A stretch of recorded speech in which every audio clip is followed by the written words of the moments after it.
Quick review. Should you see Avengers Infinity War in 3D by laser projection? Yes.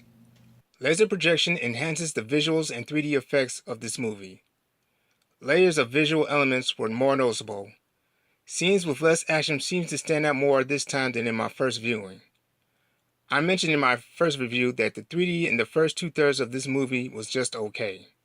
This time, seeing it from a laser projector, I noticed scene elements seemed to be more visually independent.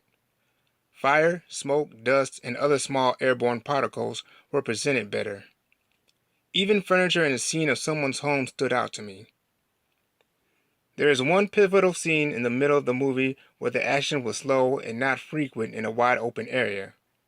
There were particles falling from the sky that accentuated depth. There were slow camera fades from one view to another that were more distinctive.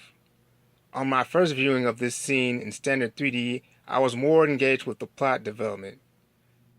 Seeing it for the second time in a laser projection format, the 3D in this scene was more impressive, which also complemented the tone of this scene. There is a con or a trade-off to 3D laser projection. There is extra visual information for your brain to process. This combined with close-shot scenes with a lot of fast action may strain your eyes more. In my first review, I mentioned there was one scene with a shaky camera shot. In my second viewing, I noticed a few more. However, I did not experience any motion sickness.